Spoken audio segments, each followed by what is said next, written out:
بسم الله الرحمن الرحيم. الحمد لله رب العالمين، والصلاة والسلام على نبينا محمد وعلى آله وصحبه أجمعين. مشاهدي الأكارم، سلام الله عليكم ورحمته وبركاته. لا يخفى على شريف علمكم منزلة الأمر بالمعروف والنهي عن المنكر. هذا الموضوع الذي تحدثنا عنه بالأمس باللغة الإنجليزية، وهو اليوم نواصل فيه مع الشيخ عبد العزيز عطاء. نصائح باسمكم نرحب بالشيخ وندخل في الموضوع مباشرة. الأمر بالمعروف والنهي عن المنكر عده شيخ الإسلام ابن تيمية الركن السادس من أركان الإسلام. هذا الركن العظيم نزلت فيه آيات وأحاديث كثيرة تبين أهميته، ونزلت فيه القواعد الأربعة في بيان أهميته وفي بيان فضله والحذر من تركه، وعاقبة من لم يعمل به وجزاء من عمل به. وهذه الأمور الأربعة إذا توفرت في أي أمر يدل على أهميته. طبعا البرنامج هو رسالة سلام كما تعلمون، وليس قضايا إريتريا، ولكن نحن نستغل الفرصة بوجود الضيوف كما قلنا لكم سابقا. ومن هنا أيضا ما يجعلك حقيقة تعيش بأمن وأمان وتؤدي رسالة السلام هو حينما تقوم أنت بهذا الواجب العظيم الذي هو أهمية الأمر بالمعروف والنهي عن المنكر.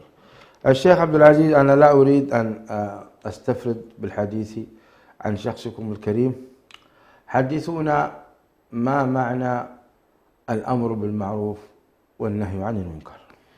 الحمد لله رب العالمين، وصلى الله وسلم وبارك على عبده ورسوله الأمين وعلى آله وصحبه ومن تبعهم بإحسان إلى يوم الدين. أما بعد، الأمر بالمعروف هو صمام أمان هذه الأمة، وصمام أمان أي أمة تمشي على الدين. بل إن صح التعبير ممكن أنت القوانين التي يضعونها، لا تقطع الإشارة، لا تفعل كذا، لا تسرق، هذه من الأمر بالمعروف والنهي عن المنكر.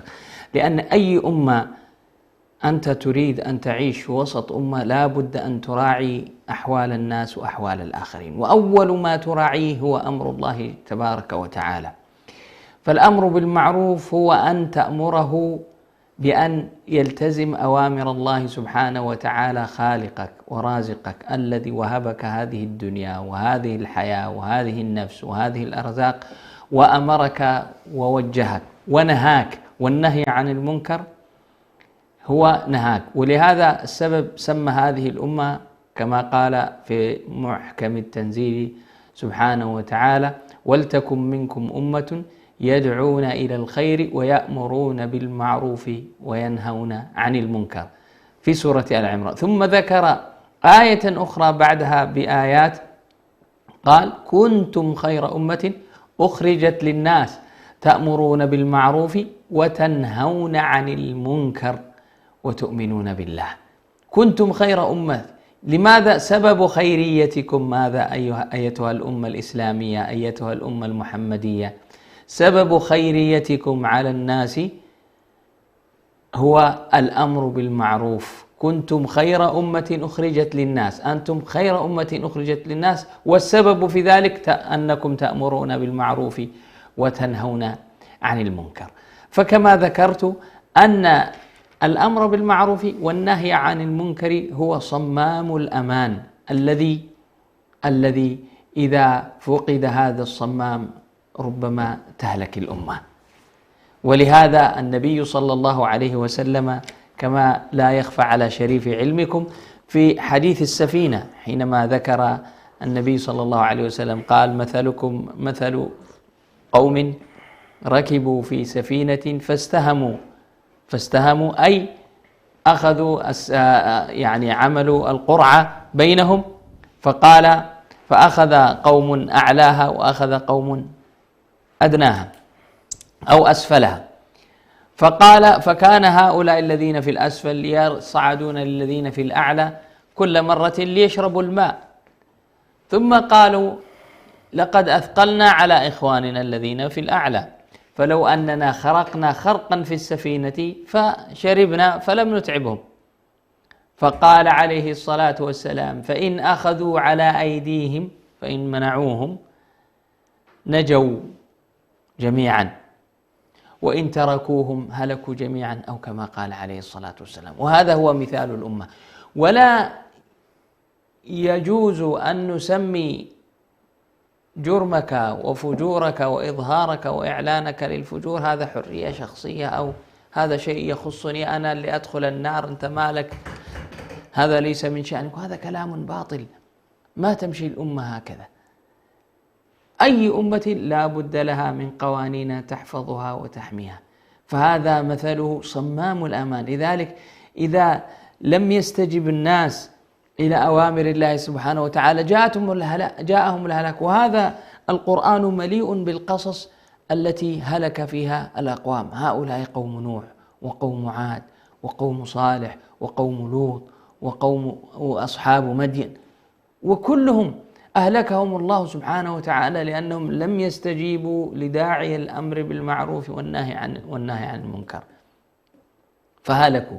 وقال عليه الصلاة والسلام: ما شاعت الفاحشة في قوم حتى يعلنوا بها إلا فشت فيهم الأمراض التي لم تكن في أسلم. هذه عقوبة عامة كذلك من العقوبات.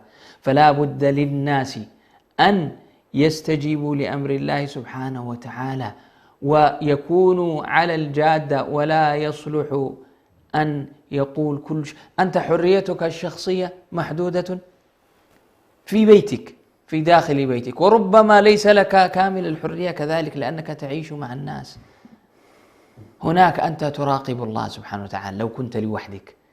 أما إذا خرجت، امرأة تخرج عارية كاسية عارية مائلة مميلة، ثم تقول: أنت غض بصرك، أنت لا تنظر إلي، أنت المتحرش. كيف أنا المتحرش وأنت خارجة عارية؟ طبيعة الرجل هكذا. ما النبي صلى الله عليه وسلم ماذا قال؟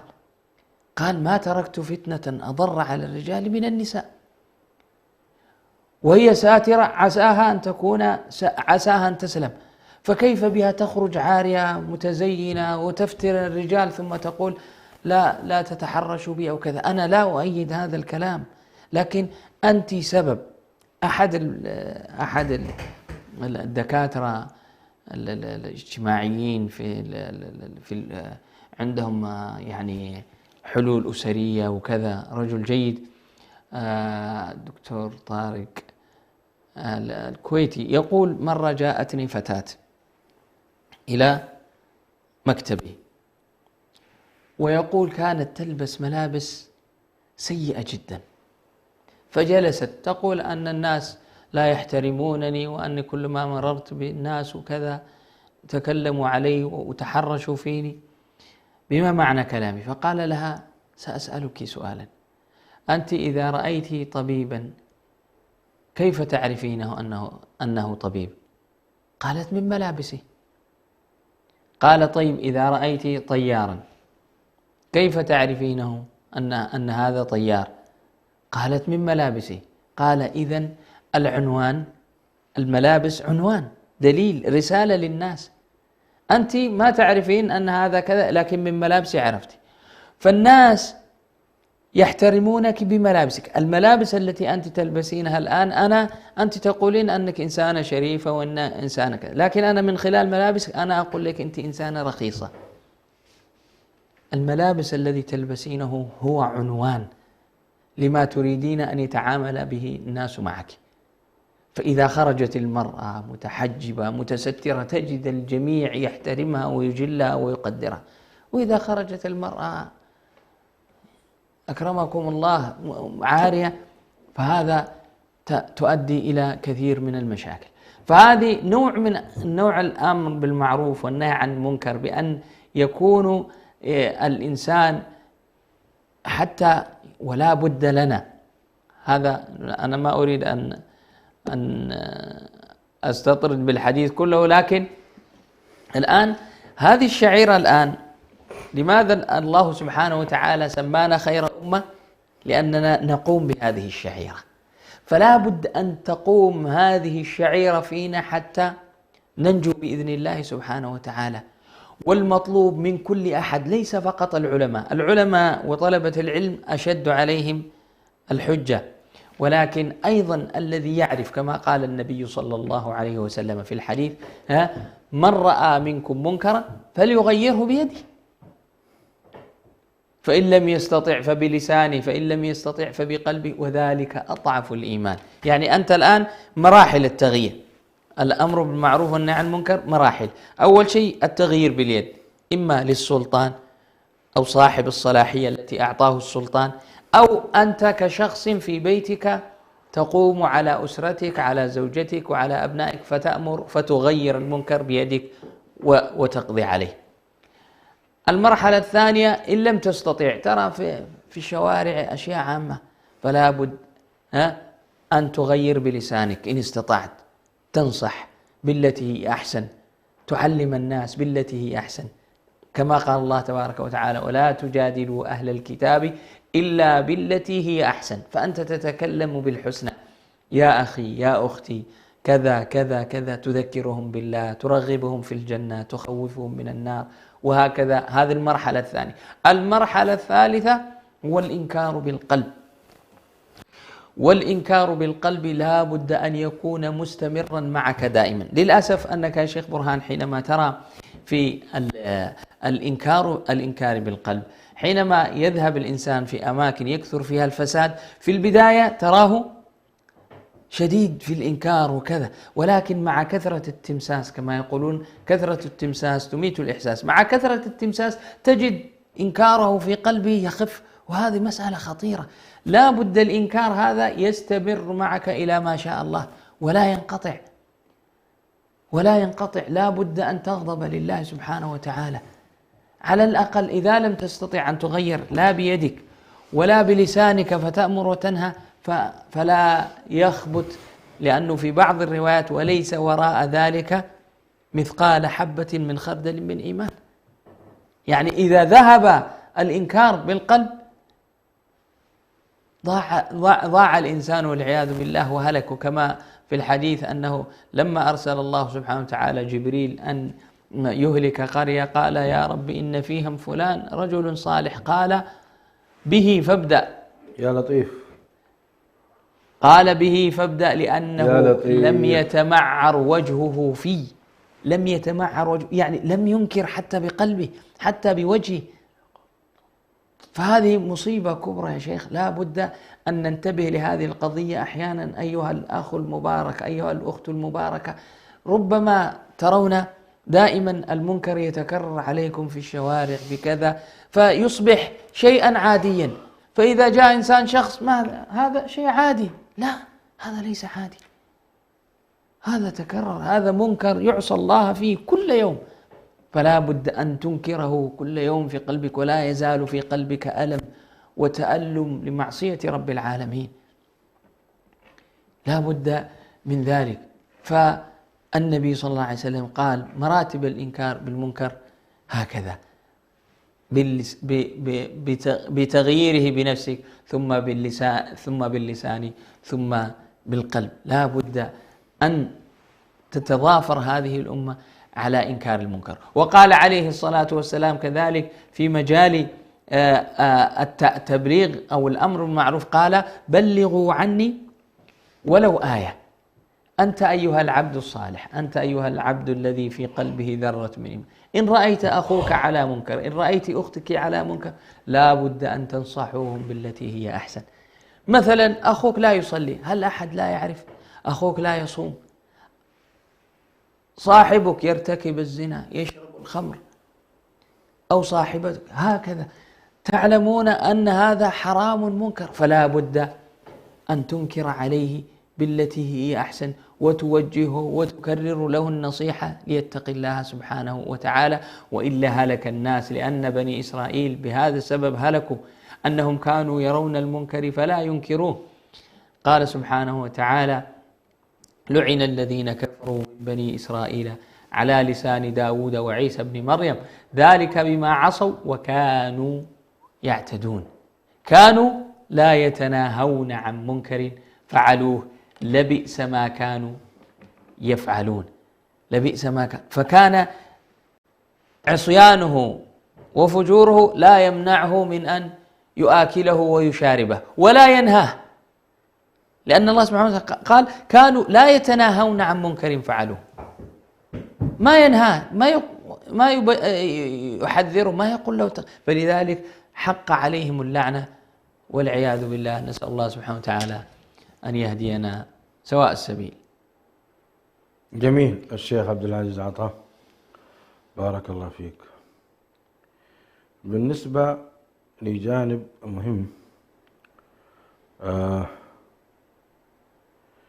أنت تحدثت عن جزء منه، لكن نريد التأكيد عليه وكيف يزول. الأمر بالمعروف والنهي عن المنكر قلت أنه صمام أمان.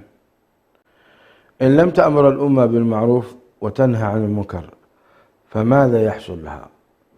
كيف هو صمام أمان وإذا لم تأمر بالمعروف وتنهى عن المنكر ماذا يحدث لها؟ إذا لم تأمر بالمعروف هذه الأمة وتنهى عن المنكر تقع في الهلاك الذي وقعت فيه الأمم. أما ترى الآن تكثر الزلازل، ويحاول الإعلام أن يبين لك أن هذه أشياء طبيعية، وهذا كلام خاطئ. كل شيء يحدث بأمر الله سبحانه وتعالى.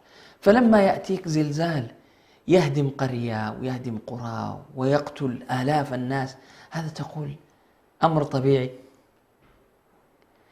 فلما يأتيك سيل، أحيانا الآن في هذا الصيف في بعض البلدان ليس من العادة أن يأتي المطر في هذا الوقت، فيأتي سيل جارف يقتل ويجرف ويهدم، ونقول هذا أمر طبيعي. كيف طبيعي؟ على الطبيعة العلم الذي عندكم أن هذا ليس موسم الأمطار، أن هذا ليس موسم الأمطار، فكيف جاء الآن؟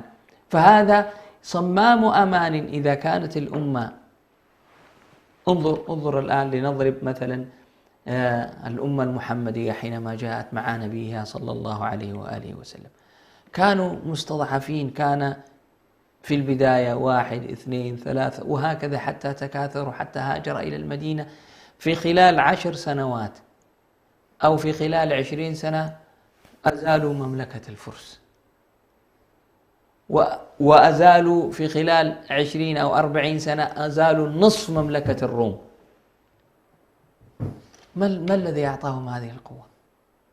التزامهم بأمر الله سبحانه، حتى أصبحوا أمة يسمع بهم ولهم مكانة ولهم منزلة. وهكذا أصبحت هذه الأمة يعني يمكنها الله سبحانه وتعالى من هذه.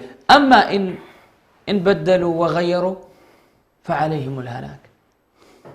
قال الله سبحانه وتعالى: ظهر الفساد في البر والبحر بما كسبت أيدي الناس ليذيقهم بعض الذي عملوا.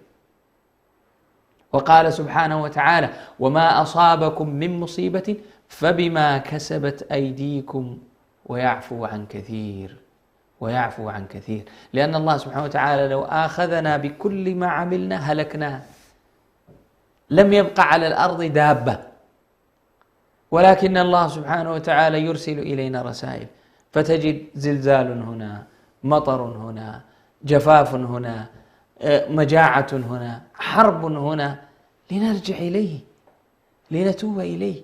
هذه الحروب التي تراها في بلاد العالم الإسلامي، ترى بلاد الدنيا، بلاد الكفر في أمان، بلادنا ما تسمع في الأخبار إلا مشاكل العالم الإسلامي، في كذا في كذا في كذا، دولة، مجاعة، جوع، ونحن لا نزال نسمى دول العالم الثالث. فهذه أسباب للهلاك، أسبابها الذنب، أسبابها ترك الأمر بالمعروف والنهي عن المنكر. أصبح الناس يمشي بل يا شيخ برهان، إن لم تأمر بالمعروف وتنهى عن المنكر أيها العبد الصالح تسلط عليك الفساق والفجار حتى يريدون منك أن تكون مثلهم. قال الله سبحانه وتعالى عن الكافرين: ودوا لو تكفرون كما كفروا فتكونون سواء، فيريدون منك أن تكون مثلهم. وكذلك أهل الفسق يريدون منهم أن يكونوا كلهم فساق مثلهم، كما قيل في المثل: ودت الزانية لو يكون النساء كلهن زواني. كيف أمر بالمعروف ونهى عن المنكر؟ الأمر بالمعروف والنهي عن المنكر يكون كما قال الله سبحانه وتعالى: ادعو إلى سبيل ربك بالحكمة والموعظة الحسنة وجادلهم بالتي هي أحسن. وقال سبحانه وتعالى في مجادلة أهل الكتاب: ولا تجادلوا أهل الكتاب إلا بالتي هي أحسن، إلا بالتي هي أحسن. فالأمر بالمعروف والنهي عن المنكر يكون بالجدال، بالقول الحسن: يا أخي هذا حرام لقول الله سبحانه وتعالى كذا وكذا، هذا ولقول النبي صلى الله عليه وسلم كذا، وهذا لا يجوز. يا أخي لا بد أن الآن في بعض الأمور الآن تجتمع فيها أمر ونهي. مثلا لنفترض أن إنسانا لا يصلي، فأنت الآن تأمره بالصلاة وتنهاه عن عدم الصلاة، تنهاه بأن لا يترك الصلاة، وتأمره بأن يصلي. فأنت هكذا هي الأمر بالمعروف والنهي عن المنكر متداخلان. عندما تأتي تنصح الشخص لمنكر فعله أو لمحرم أو لشرك، فأنت تأمره وتنهاه، تأمره بالفعل وتنهاه عن الترك، أو العكس، تنهاه عن الفعل وتأمره بالترك. إذا كان يقع في منكر ويزني والعياذ بالله، يشرب الخمر، فتقول له: اتق الله، اترك وافعل عدم الشرب. فهنا رجل لا يصلي كيف تنصحه زوجته؟ وامرأة لا تصلي كيف ينصحها زوجها؟ النصيحة ليس فيها في امرأة أو رجل أو زوج أو لا، زوجة. أنا أقصد الطريقة. ما هو الأسلوب الأنسب للرجل أن ينصح زوجته بالصلاة كلما دخل عليها لا تصلي؟ هنا الصلاة لا تصلي، والعكس أيضا بالعكس. يؤذن المؤذن والناس تذهب إلى المساجد، والرجل يشاهد التلفاز ولا يقوم للصلاة أبدا. والمرأة يحترق قلبها أن زوجها لا يصلي، كيف تأمره بالمعروف وتنهاه عن المنكر؟ تأمره بالنصيحة الأولى، نصيحة تكلمه أو يكلمها، يكرر عليها ويأمرها ويجبرها. فإن أبت إلا طلقها، لا بد له أن يطلقها، لأنه الصلاة، النبي صلى الله عليه وسلم يقول: العهد الذي بيننا وبينهم الصلاة. بل عد بعضهم أن الذي لا يصلي تهاونا. طبعا الصلاة هنا، ترك الصلاة يأتي على نوعين: إما جحود، وهذا كفر، خروج من الإسلام، لأنه يجحد وينكر أن الصلاة واجبة، هذا كافر أو هي كافرة والعياذ بالله. أما الذي يتركها تهاونا فقد اختلف فيه العلماء، ولكن على فرض أنه كفر دون كفر وليس بكافر.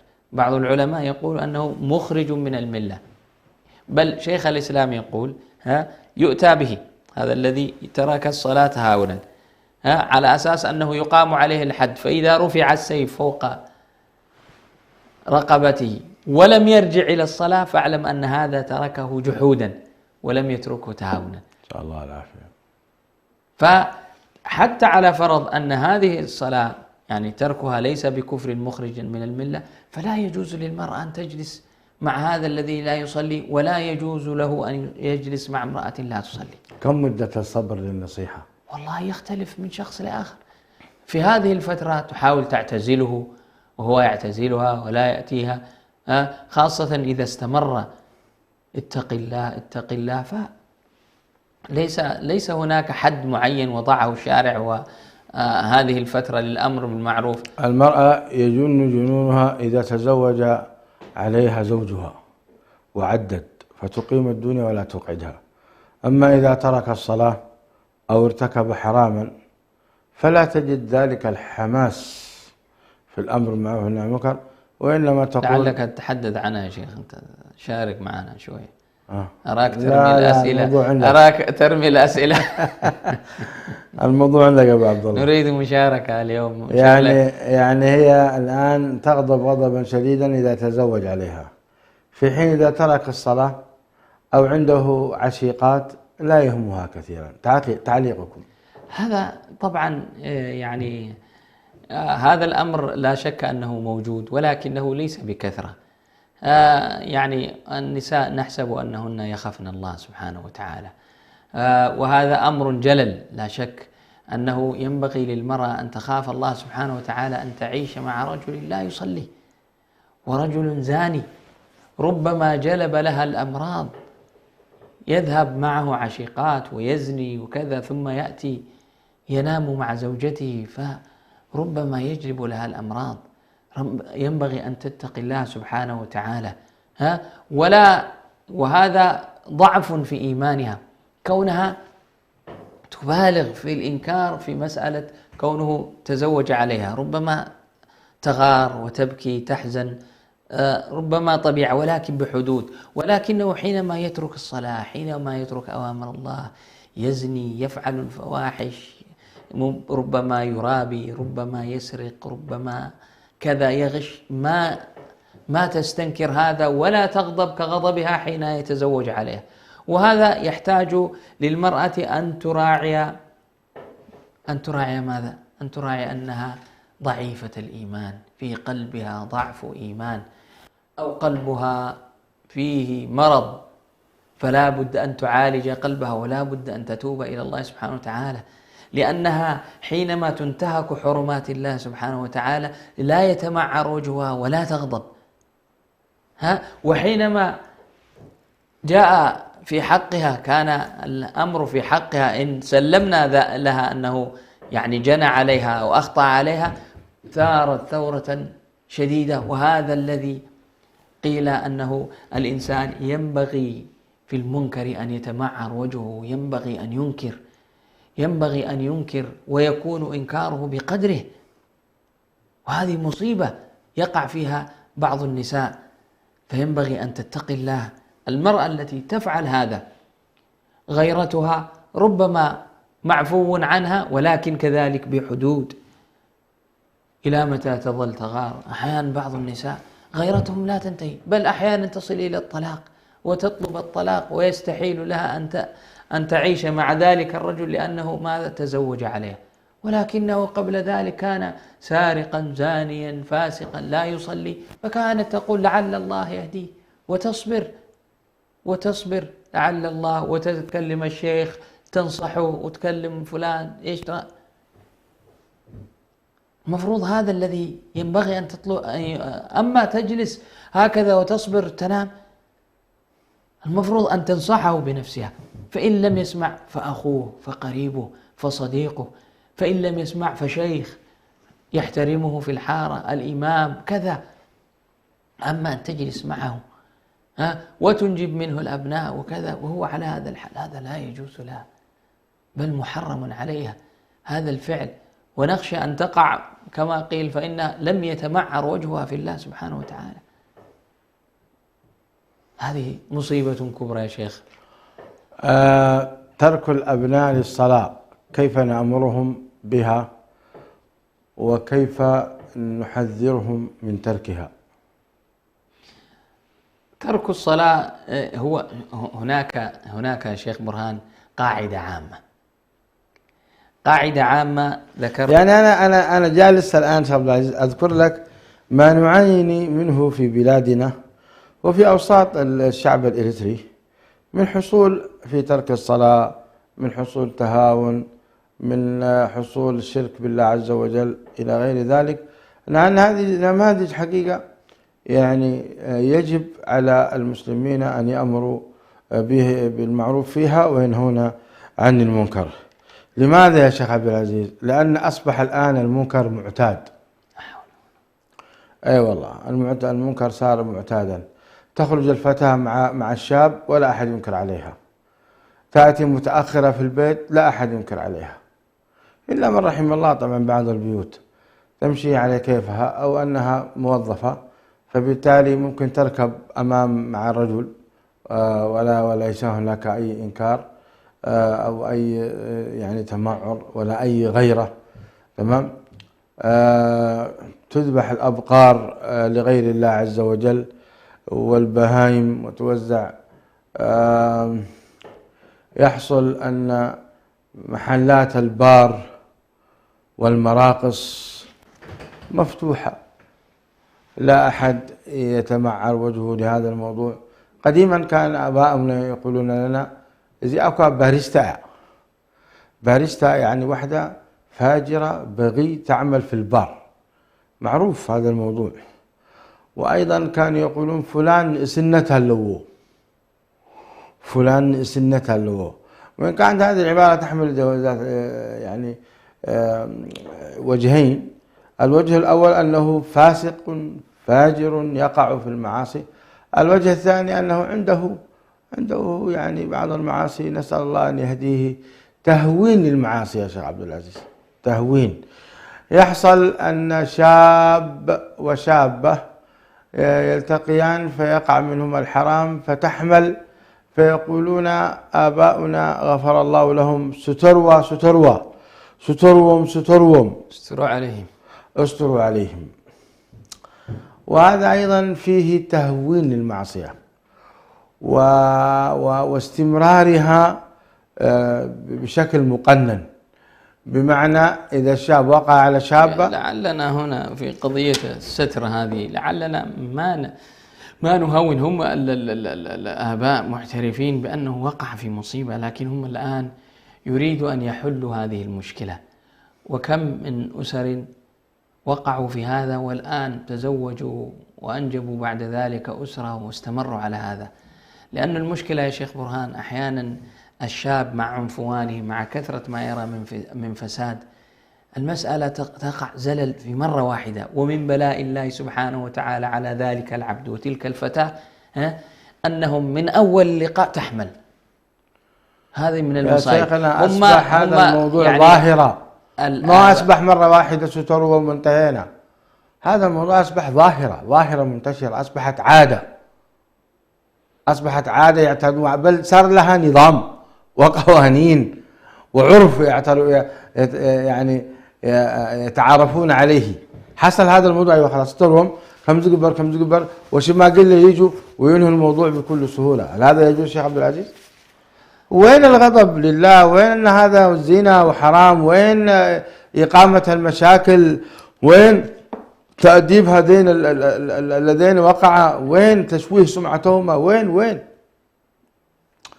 ما في. هذا مصيبة يا شيخ عبد العزيز، مصيبة. مسألة أيضا في الأعراس إنكار المنكر في الأعراس. يقول لك يا أخي أنت لا تريد غناء ولا تريد رقص، أيوة من الساعة 9 حتى الساعة 11 ما في رقص، تبارك وتمشي. من الساعة 12 بالليل حتى أذان الفجر في رقص واختلاط. يا جماعة لا تعملوا لنا مشاكل، امشوا. شوف أصبح المنكر مرتب ولا لا؟ ينظمون للمنكر، ينظمون للمعصية، وخلاص اعتاد الناس على هذا. والآن هنا سؤال يا شيخ، هل الآن يجوز للصالحين مثلا أو الصالحات أن يأتوا مثل هذه الأعراس يقولون يحتجون، يقول أنا أجلس إلين الساعة 11 ثم أمشي وقت ما هذه المصيبة أيضا، أن الصالحين والصالحات يذهبون يحضرون هذه الأعراس ولا ينكرون. يقول لك أنا ما سمعت منكر وأنا أديت الذي عليه ومشيت. يا سلام، يا أنت بحضورك تقوي هذا المنكر. نعم. وترتبه وتنظمه، أنت تقويه وتنظمه. لكن لو أنت قلت أنا لن أحضر مكان يعصى الله عز وجل فيه، أنتم ستعصون الله بالساعة 12، أيوة أنا لن أحضر. بل يقول لك بعضهم، أيوة، بل يقول بعضهم أن هذه الأشياء في صالة الرجال ما فيه رقص، الغناء والرقص في صالة النساء. أيوة أنا إيش دخلني في النساء؟ أنا عند الرجال بس أبارك وأمشي. ما هو صحيح، هذا كله كلام باطل، من تلبيس إبليس. نعم، من تلبيس إبليس عبد العزيز. هنا خلاص أصبح الشيطان يعمل معاك هدنة أو يعمل معاك اتفاق. نعم. يقول لك الشباب اللي ينكرون كذا خلاص هذول نخليهم من الساعة كذا، والمقصود أصلا أن يزول المنكر كله. أيوة، المقصود من الأمر بالمعروف والنهي عن المنكر أن يزول المنكر كله، أو أن لا تشارك. الإمام أحمد بن حنبل مرة دعي رحمه الله في زواج لأحد الأثرياء، فدخل فرأى آنية الذهب والفضة في العرس، فماذا فعل؟ فخرج مباشرة وتبعه الناس، تبعه الطلاب، وصاحب العرس يترجاه خلاص نزيل المنكر، تركه ومشى. لأنك أنت لا تزيل المنكر لأجل فلان، أنت لم تزله لأجل الله، وأنت تعرف. انظر الآن الرجل صاحب العرس يعرف أن هذا حرام، ولكن يريد أن يزيله لأجل الإمام أحمد بن حنبل. لا تزله لفلان ولا لعلان، أزله لله سبحانه وتعالى. فأنت يا صاحب، يا متدين، يا ملتزم، يا ملتزمة، حينما تذهب في هذه الأعراس وتقول أني لا أسمع هذا، طيب أنت من الذي أقام العرس؟ هذا الذي دعاك، هذا الذي أنت تأكل أكله، هو صاحبه، هو الذي يدفع للمغنين، وهو اللي يدفع للمنكر، وأنت تأتي تشاركه وتصفق له. وليتك تنكر، وليتك تنصح، لا نصيحة بل حضور مشاركة، هذه بلية. الله المستعان. الشكوى إلى الله، الشكوى إلى الله. نسأل الله أن يهدي شعبنا الإريتري المسلم خاصة وجميع المسلمين عامة. آمين.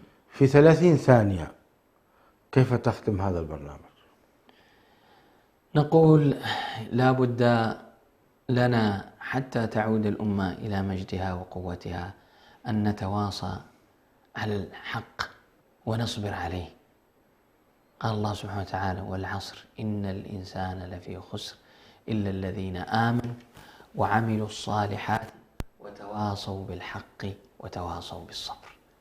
هذه صمام أمان ونجاة للأمة من كل بلاويها. هذه التي أصيبت به الأمة كما تراها الآن هو سببه ذنوبنا ومعاصينا. نسأل الله سبحانه وتعالى أن يتوب علينا ويغفر لنا.